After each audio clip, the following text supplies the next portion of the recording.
नमो नमः भवतां सर्वेषां हार्दं स्वागतम। आप सभी का संस्कृत सोपानम में पुनः स्वागत है। आशा करता हूँ कि आप सब कुशल हैं, स्वस्थ हैं। मैं भी एकदम बढ़िया हूँ। और हमारे सदाचार से संस्कृतम सीरीज में आज हम अपने 18वें अपने 18th श्लोका को देखेंगे। श्लोका के माध्यम से आदि शंकराचार्य हमें जो हमारे शास्त्र हैं और जो वेद हैं, उपनिषद हैं और फिर जो भी शास्त्र हैं सारे जो वेद उपनिषद में आधारित हैं, तो उनकी शक्ति के बारे में वो हमें बता रहे हैं कि उनकी क्या शक्ति है, उनका क्या प्रभाव है और उनकी क्या आवश्यकता है हमारे आध्यात्मिक उन्नति के लिए। और आध्यात्मिक उन्नति के साथ ही सही मायने में भौतिक उन्नति भी आती है। तो जो पूर्णतः हमारी उन्नति के लिए उनकी क्या आवश्यकता है, उनकी क्या महत्व है, उस बारे में आदि शंकराचार्य ने इस श्लोका में बात करी है। श्लोका को कैसे समझेंगे संस्कृत भाषा की दृष्टि से, ये सभी विषय पे हम बात करेंगे। तो चलिए बिना किसी विलंब के आज की वीडियो की शुरुआत करते हैं। तो ये हमारा आज का श्लोका है। श्लोका को कैसे कहते हैं एक बार मैं बोल के बता देता हूँ। शब्द शक्तिर चिंत्यत्वात् शब्दादेवा परोक्षधीः प्रसुप्तः पुरुषो यद्वत् शब्देनैवावबुध्यते। ठीक है, तो ये हमारा आज का श्लोका है और श्लोका में कई सारी संधि देखने को हमें मिलती है। तो चलिए पहले पदा से देखते हैं। शब्द शक्तेर चिंत्यत्वात्। तो ये जो एक संयुक्त पदा आप देख रहे हैं, तो यहाँ पे दो पदा हैं, शब्द शक्तेः अचिंत्यत्वात्। ये हमारे दो पदा हैं और यहाँ पे कौन सी संधि हो रही है? तो यहाँ पे रुत्व संधि हो रही है, क्योंकि आप देख सकते हैं कि विसर्ग के स्थान में हमें रकार देखने को मिलता है। तो ये रुत्व संधि है, जिसके कारण शब्द शक्तेः अचिंत्यत्वात् ये जुड़ जा रहे हैं शब्द शक्तेर अचिंत्यत्वात्। ठीक है, तो रुत्व संधि यहाँ पे देखने को मिलती है। आगे बढ़ेंगे तो अब इस संयुक्त पदा को देखिए, शब्दादेवा परोक्षधीः। तो यहाँ पे तीन पदा हैं, शब्दात एव अपरोक्षधीः। ठीक है, और यहाँ पे देखिए इन दोनों पदा के बीच में जश्त्व संधि हो रही है, क्योंकि आप देख सकते हैं कि यहाँ तकार की जगह ये दकार दा आ जा रहा है। तो त थ द तृतीय व्यंजन आ जा रहा है वर्ग का। तो शब्दात एव ये जुड़ जा रहा है शब्दादेव, ऐसे जुड़ जा रहा है जश्व संधि के कारण। और फिर ये पूरा पदा अपने आगे वाले पदा अपरोक्षधीः इससे जुड़ जा रहा है दीर्घ संधि के कारण, क्योंकि शब्दादेव इसके अंत में भी एक अकार है और अपरोक्षधीः इसके भी शुरू में एक अकार है। तो दो अकार जुड़ जाते हैं, एक दीर्घ अकार का रूप ले लेते हैं, यह है दीर्घ संधि। तो शब्दादेव अपरोक्षधीः ये मिलके हो जा रहा है शब्दादेवापरोक्षधीः। ठीक है, तो आशा करता हूं कि ये तीनों पदा कैसे जुड़ के एक संयुक्त पदा बना रहे हैं ये क्लियर हो गया। आगे बढ़ेंगे तो अब एक संधि हमें यहां देखने को मिलती है, पुरुषः यद्वत्। और इन दोनों पदा के बीच में हो रही है उत्व संधि, उकार संधि, क्योंकि यहाँ पे भी आप देख सकते हैं कि विसर्ग के स्थान पे ओ ये हो गया है, तो ये उकार संधि है। पुरुषः यद्वत् ये बदल के हो जा रहा है पुरुषो यद्वत्।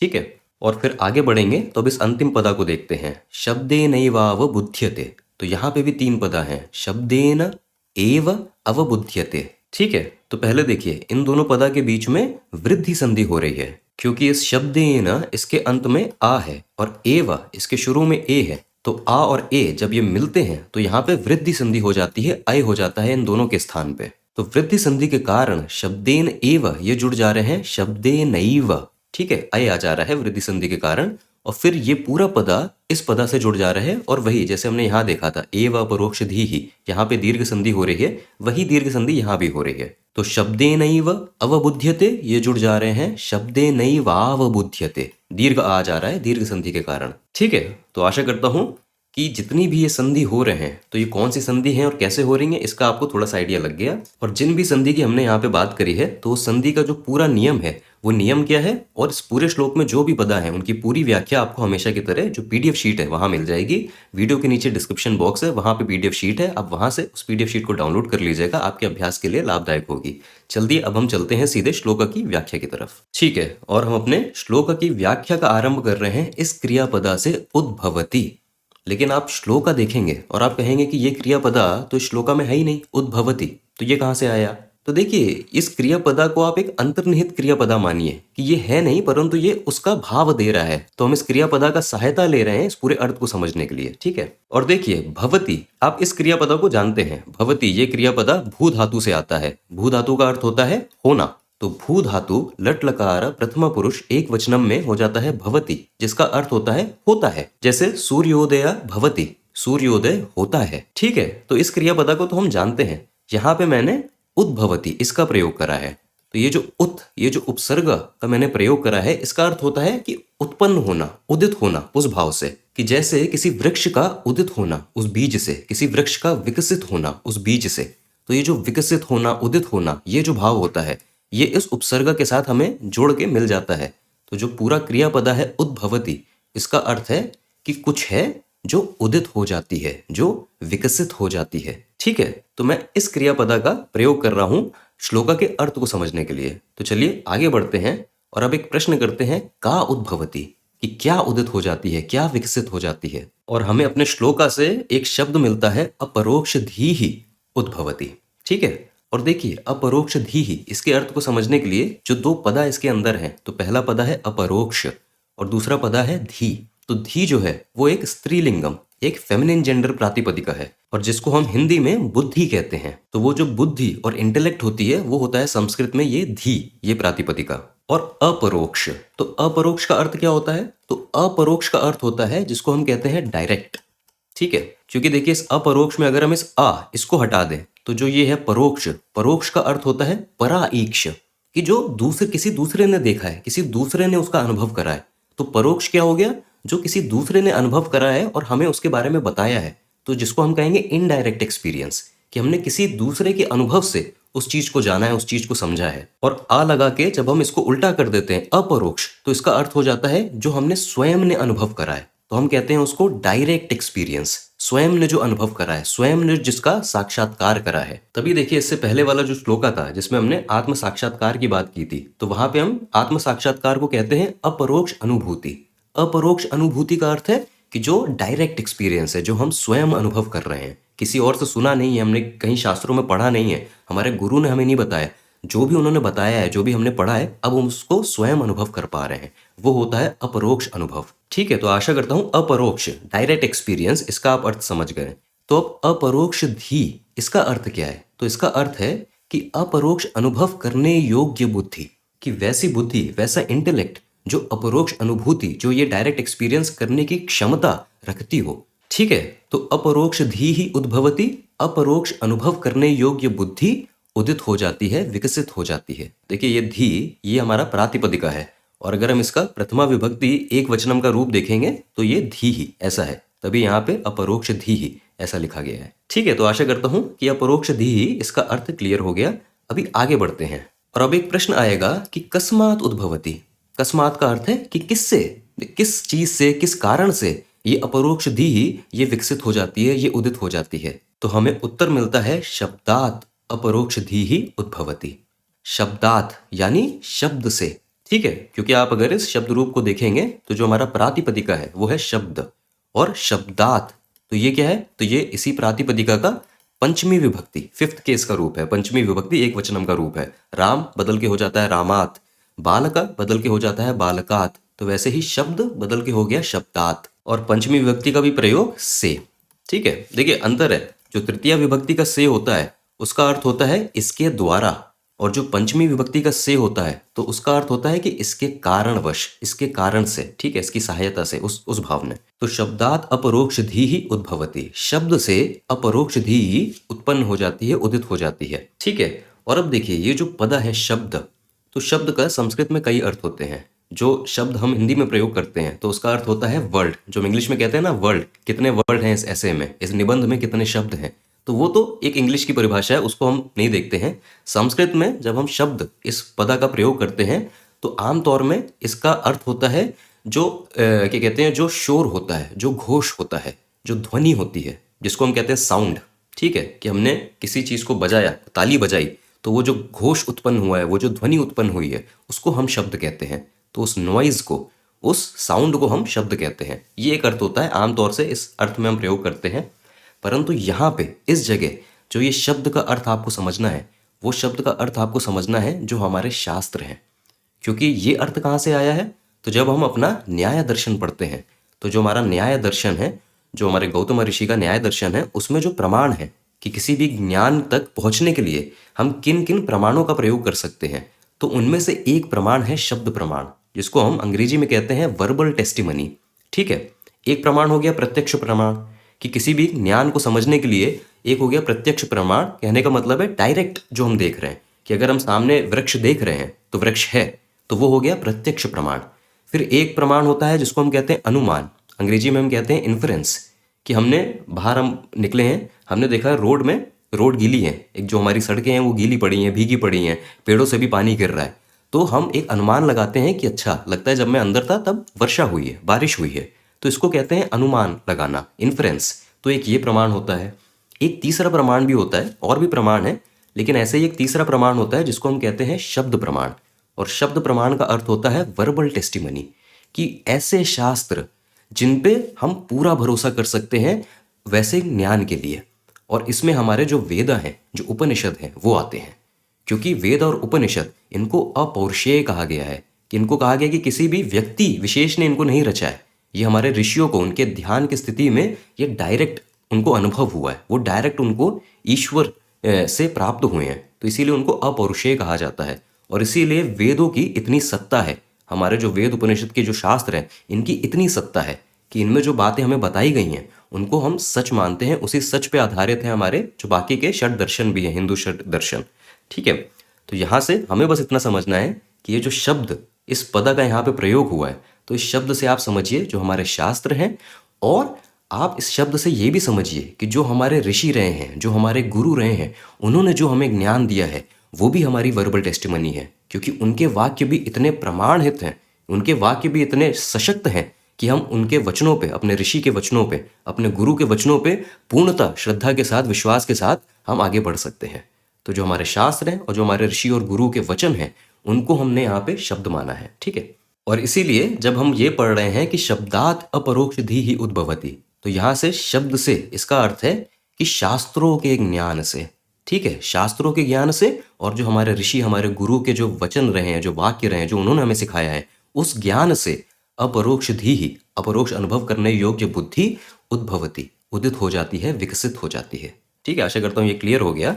देखिए अभी आगे बढ़ेंगे तो एक प्रश्न और करेंगे कि कस्मात् कारणात्, कि ऐसा क्या है इस शब्द में, कहने का अर्थ है कि ऐसा क्या है इन शास्त्रों में जिसके कारण ये अपरोक्ष धी ही उत्पन्न हो जाती है, विकसित हो जाती है। तो हमें यहाँ पे उत्तर मिलता है शब्दात शब्द शक्तेः अचिंत्यत्वात् अपरोक्ष धी ही उद्भवती। ठीक है, तो देखिए दो बड़े बड़े पद हैं, एक एक करके इनको समझेंगे। तो पहले इस पदा को समझते हैं, शब्द शक्तेः। तो यहाँ पे ये एक समासा है, और इस समासा के अंदर जो दो पदा हैं वो है शब्द और शक्ति। ठीक है, ये दो पदा हैं। शब्द से आप अब अर्थ समझ गए हैं कि हम न्याय दर्शन वाले शब्द की बात कर रहे हैं, कि जो हमारे शास्त्र हैं और जो हमारे गुरु वचन हैं। ठीक है, और शक्ति, शक्ति से तो यहाँ आप अर्थ समझते हैं, शक्ति का अर्थ वही जो हम समझ रहे हैं कि उसकी स्ट्रेंथ, उसकी पावर, उसका प्रभाव, तो उस शक्ति की बात कर रहे हैं। तो जब हम शब्द शक्ति कह रहे हैं तो हम कह रहे हैं कि जो हमारे शास्त्रों में जो ज्ञान है उसकी जो शक्ति है, तो हम उसकी यहाँ पे बात कर रहे हैं। तो शब्द शक्ति, हमारे समासा को हम षष्ठी विभक्ति एक वचनम इस रूप में लिख रहे हैं। तो आप जानते हैं कि समासा में विभक्ति अंतिम जो पदा होता है उसमें लगती है, तो शक्ति इसमें षष्ठी विभक्ति एक वचनम को लगाएंगे। तो षष्ठी विभक्ति का आप अर्थ जानते हैं कि का की के, उस भाव में हम षष्ठी विभक्ति का प्रयोग करते हैं। तो जब हम कह रहे हैं शब्द शक्ति है, तब हम कह रहे हैं कि शास्त्रों की शक्ति का, या शास्त्रों की शक्ति के, हम इसके बारे में बात कर रहे हैं। अभी इसका पूरा अर्थ तब समझ में आएगा जब हम आगे पढ़ेंगे इसको, अचिंत्यत्वात्। और देखिए इस पदा को समझने के लिए पहले हम थोड़ा थोड़ा करके चलते हैं। तो देखिए पहले इस पदा का अर्थ क्या होता है, चिंत्य। तो चिंत्य क्या अर्थ होता है, जो चिंतनीय है, जिसपे विचार करा जाना चाहिए, जो जिसपे विचार करा जा सकता है, तो वो होता है चिंत्य। और जब हम आगे आ लगा दें तो अर्थ हो गया कि जो अचिंतनीय है, जिसपे विचार भी नहीं करा जा सकता। और विचार नहीं करा जा सकता इसका अर्थ है कि वो उसकी असीमता, वो उसकी अनंतता को बता रहा है, कि वो इतना असीम है, वो इतना अनंत है कि उसका चिंतन भी करना संभव नहीं है। तो हम कहते हैं ना कि जो ईश्वर है वो अचिंतनीय है, कि अचिंतनीय इसलिए है कि हम अपने मन से, हम अपने बुद्धि से, इन उपकरणों से हम ईश्वर को पूर्णता नहीं समझ सकते। हम एक स्तर तक जा सकते हैं, परंतु वो इतना असीम है, वो इतना अनंत है कि वो हमारे बुद्धि इन सब के परे है। तो इसलिए बुद्धि के परे जाने के बाद ही उसको पूर्णता अनुभव करा जा सकता है, समझा जा सकता है। ठीक है, तो जब हम अचिंत्य कह रहे हैं तो हम उसको असीम कह रहे हैं, उसको अनंत कह रहे हैं। और फिर अचिंत्यत्व, जब हम ये त्व लगा देते हैं तो वो हो जाती है उसका भाव, उसकी विशेषता। ठीक है, कि जैसे मान लीजिए जब हम कहते हैं लघु, तो लघु का क्या अर्थ होता है, लघु का अर्थ होता है छोटा। और जब हम कहते हैं लघुत्व, तो छोटापन, जिसको हम कहते हैं कि छोटापन, कि वो छोटा होने की जो विशेषता है उसकी बात कर रहे हैं हम यहाँ पे। ऐसे ही मम, इसका अर्थ होता है मेरा, और जब हम कहते हैं ममत्व, तो हम ममत्व से हम कहते हैं कि जो ये मेरा होने का भाव है, जो ये माइनेस, जो मेरापन है, तो उस चीज की हम बात करते हैं। तो अचिंत्यत्व, तो ये कह रहा है अचिंतनीय होने का भाव। कहने का अर्थ है कि किसी वस्तु की अचिंतनीयता, किसी वस्तु की अनंतता। ठीक है, और अब इस पदा को आप अगर शब्द शक्ति है इसके साथ देखेंगे तो पूरा अर्थ क्या बनेगा? तो इसका अर्थ बनेगा कि शब्द शक्ति की अचिंतनीयता, शब्द शक्ति की अनंतता। और अब हम अपने इस प्रातिपदिका को भी पंचमी विभक्ति में लिख रहे हैं, तभी हम लिख रहे हैं अचिंत्यत्वात्। जैसे हमने देखा था ना, शब्द हो गया था शब्दात, तो वैसे ही अचिंत्यत्वात् पंचमी विभक्ति की उसके कारण से। ठीक है, तो पूरा अर्थ अब क्या हो गया? शब्द शक्ति है अचिंत्यत्वात्, शब्द शक्ति की अचिंतनीयता, शब्द शक्ति की अनंतता के कारण से ये जो अपरोक्ष धी है, ये जो अपरोक्ष अनुभव करने योग्य बुद्धि है, ये उद्भवती, ये उदित हो जाती है, ये विकसित हो जाती है। तो देखिए, पहले आदि शंकराचार्य ने कहा कि शब्द से, अर्थात हमारे शास्त्रों से और हमारे गुरु और ऋषि वचनों से हमारी अपरोक्ष धी ही इसका विकास हो जाता है, ये उदित हो जाती है।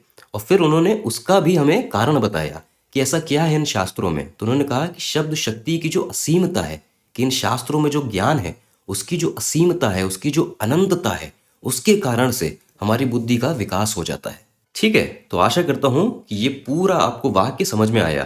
तो देखिए, श्लोक में जो पदा है और उन पदा को जिस तरीके से लिखा गया है, तो उसको जब हम संस्कृत में ही समझते हैं तब वो बहुत सुलभ तरीके से समझ में आ जाता है, परंतु जब हम उसको ट्रांसलेट करने का प्रयत्न करते हैं अंग्रेजी में या हिंदी में, तो हमें थोड़ा सा ध्यान देके समझना पड़ता है। तो इसके जो पदा हैं वो थोड़े से ऐसे खुद समझने में थोड़ा सा डिफिकल्ट हो सकता है, परंतु आशा करता हूँ कि हर शब्द का क्या अर्थ हो रहा है, क्यों इस विभक्ति का प्रयोग हो रहा है, कैसे एक दूसरे से जुड़े हैं, ये आपको पूरा क्लियर हो गया। तो इनसे हमें आदि शंकराचार्य हमारे शास्त्रों का महत्व और उनकी शक्ति, उनकी ताकत का हमें यहाँ पे बोध करा रहे हैं। और जब हम आगे बढ़ेंगे तो अब एक बहुत ही सुंदर, एक तरीके से आप समझिए कि एक उपमा यहाँ पे आदि शंकराचार्य दे रहे हैं, कंपैरिजन यहाँ पे दे रहे हैं हमें। तभी वो कह रहे हैं यद्वत। देखिए, यद्वत ये एक तरीके से अव्यय है जिसका अर्थ हो गया कि जिस प्रकार। ठीक है, जब हम एक एग्जाम्पल, एक उपमा दे रहे होते, एक कंपैरिजन दे रहे होते, जब हम ऐसे बोल देते हैं ना कि जिस प्रकार से ऐसा है, तो यद्वत जिसका अर्थ है जिस प्रकार। और आदि शंकराचार्य क्या कह रहे हैं कि यद्वत अवबुध्यते। अवबुध्यते इसका अर्थ होता है कि कोई है जो जाग जाता है। और ये क्रियापदा आया है बुध धातु से। बुध धातु का अर्थ ही ये होता है कि किसी का बोध हो जाना। और यहाँ पे जो हमारा कॉन्टेक्स्ट है, जो हमारा संदर्भ है, तो उससे अर्थ है कि कहते हैं ना कि होश में आ जाना या जाग जाना। तो यहाँ पे बुध धातु लट लकार प्रथमा पुरुष एक वचनम के रूप में है, तो अवबुध्यते। ठीक है, जैसा आप यहाँ पे रूप देख सकते हैं, ये कर्मणीय रूप है कि जब हम पैसिव वॉइस में लिखते हैं, कर्मणीय प्रयोगा में लिखते हैं वाक्य को, तो ये वो वाला रूप है। तो जब आगे बढ़ेंगे तो एक प्रश्न करेंगे कि कह अवबुध्यते, तो हमें उत्तर मिलता है प्रसुप्तः पुरुषः अवबुध्यते। और प्रसुप्तः पुरुष इसका अर्थ है कि सोया हुआ व्यक्ति, कि सोया हुआ व्यक्ति जाग जाता है। तो देखिए, इन दोनों पदों को समझना बहुत आसान है। पुरुषः तो ये है प्रथमा विभक्ति एक वचनम पुरुष इस प्रातिपदिका, जिसका अर्थ होता है, ऐसे लिटरल ट्रांसलेट करें तो उसका अर्थ होता है मैन।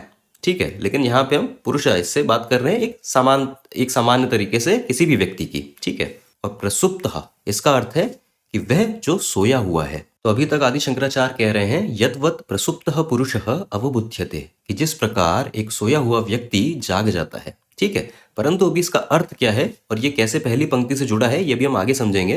तो पूरे वाक्य को देख लेते हैं। और अभी एक प्रश्न हो रहा है कि केन पुरुषः अवबुध्यते, कि किसके द्वारा, किस चीज से एक सोया हुआ व्यक्ति जाग जाता है। तो आदि शंकराचार्य कह रहे हैं प्रसुप्तः पुरुषः शब्देन अवबुध्यते। और देखिए, शब्देन, तो यहाँ पे भी जो हमारा प्रातिपदिका है वो है शब्द। और यहाँ पे ये जो शब्द है ये वही है जो मैंने पहले आपको अर्थ बताया, जिसको हम कहते हैं ना अंग्रेजी में नॉइस, जिसको हम हिंदी में अगर कहेंगे तो कहेंगे ध्वनि, या जो हम आम भाषा में कहते हैं शोर। ठीक है, शोर होना, घोष। ठीक है, और मैं कहना चाहता हूं कि ध्वनि के द्वारा, ठीक है, ध्वनि के द्वारा, बाय द नॉइस। तभी मैं तृतीया विभक्ति का प्रयोग कर रहा हूं और शब्द ये बदल के हो जा रहा है शब्देन, जो आप यहाँ देख रहे हैं। ठीक है, तो हमारा वाक्य क्या हो गया कि जिस प्रकार एक सोया हुआ व्यक्ति ध्वनि से, किसी नॉइज से, किसी शोर से अवबुध्यते जाग जाता है। ठीक है, और देखिए, अब बड़ी ही सुंदर उपमा यहाँ पे आदि शंकराचार्य ने दी है कि ये पहली पंक्ति में आदि शंकराचार्य ने हमें जो हमारे शास्त्र हैं और उसमें जो ज्ञान है उसकी शक्ति के बारे में बताया और कहा कि उस शक्ति से हमारे भीतर जो अपरोक्ष धी है कि अपरोक्ष अनुभव करने योग्य जो बुद्धि है वो विकसित हो जाती है, वो उत्पन्न हो जाती है। और कहने का अर्थ है कि हम भले ही जागृत अवस्था में हैं, भले ही हम वेकिंग स्टेट में हैं, परंतु आध्यात्मिक दृष्टि से हम अभी भी सोए हुए हैं, अभी भी हम अंधकार में हैं। परंतु हमारे शास्त्रों से हम जाग जाते हैं, परंतु हमारे शास्त्रों से हमारा क्या कहते हैं कि एक स्पिरिचुअल अवेकनिंग हो जाती है कि हम इस क्या कहते हैं इस जो इग्नोरेंस में, जो अज्ञानता में हम सोए हुए हैं, हम उस अज्ञानता से जाग जाते हैं। और इसीलिए उन्होंने कहा कि यद्वत, जिस प्रकार एक सोया हुआ व्यक्ति किसी भी शोर होने से, किसी भी ध्वनि होने से तुरंत जाग जाता है, तो जो सोया हुआ व्यक्ति है वो अपनी नींद से जाग के जागृत अवस्था में आ जाता है किसी भी शोर, किसी भी ध्वनि के कारण से। वैसे ही जो जागा हुआ व्यक्ति है जैसे हम, परंतु हम अपने अंधकार के कारण एक तरीके से आध्यात्मिक दृष्टि से सोए हुए हैं, तो इन शास्त्रों के और उनके ज्ञान के और उन ज्ञान की शक्ति से हम जाग जाते हैं। ठीक है, और अभी आगे बढ़ के एक बार जरा अन्वय अनुवाद को भी देख लेते हैं। तो देखिए आदि शंकराचार्य कह रहे हैं, यद्वत् प्रसुप्तः पुरुषः शब्देनेव अवबुध्यते, कि जिस प्रकार एक सोया हुआ व्यक्ति किसी की ध्वनि से, किसी भी ध्वनि से अवबुध्यते, जाग जाता है, उसी प्रकार अचिंत्यत्वात् शब्द शक्तेः, उसी प्रकार अचिंतनीय शब्द शक्ति वाले शास्त्रों के ज्ञान से, शब्दात से अर्थ है शास्त्रों से, शास्त्रों के ज्ञान से, कि व्यक्ति में अपरोक्ष अनुभव करने योग्य बुद्धि उदित हो जाती है। और ये अपरोक्ष धी के उदित हो जाने से वो व्यक्ति अपनी अज्ञानता से जाग जाता है। तो इसीलिए यहाँ पे आदि शंकराचार्य ने उपमा का प्रयोग करा है। आशा करता हूँ ये पूरा अर्थ क्लियर हो गया। देखिए, जब हम वर्बल टेस्टिमनी, जब हम शब्द प्रमाण की बात करते हैं, तो ऐसा नहीं है कि कोई भी कहीं भी कुछ भी पुस्तक लिखी है वो प्रमाण हो जाएगा। जब हम यहाँ पे शब्द प्रमाण की बात करते हैं तो हम वेद और उपनिषद की बात करते हैं, क्योंकि वो अपौरुषेय हैं, वो हमें स्वयं ईश्वर से प्राप्त हुए हैं। और फिर जितने भी शास्त्र इन वेदों, इन उपनिषद पे आधारित हैं, हम उनको भी सत्ता देते हैं। और फिर जब हम किसी गुरु, किसी ऋषि की बात कर रहे हैं, तो ये भी अर्थ नहीं है कि कोई भी जो अपने आप को गुरु कह दे वो गुरु हो गया।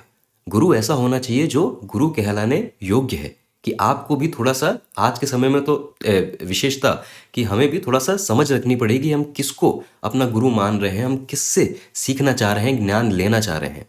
अगर आपके गुरु अगर आपके अंदर परिवर्तन लाने को नहीं बोल रहे हैं, तो मुझे नहीं लगता कि वो सही मायने में गुरु हो सकते हैं। एक जो असली गुरु होगा वो आपके ही अंदर परिवर्तन लाने को बोलेगा। वो सबसे प्रथम, सर्वप्रथम आपको ये बात बताएगा कि पूरे विश्व में जो भी आपको बदलना है, जो भी बदलाव लाना है, वो स्वयं के भीतर होना चाहिए। क्योंकि ये जो पूरा विश्व है और जो भी हम अनुभव करते हैं, फिर हम दुख अनुभव करते हैं, सुख अनुभव करते हैं, हम जो भी अनुभव करते हैं, वो सारा हमारे ही भीतर से आता है। तो दुनिया को बदलने की आवश्यकता नहीं है, अपने आप को बदलने की आवश्यकता है, वो सर्वप्रथम है।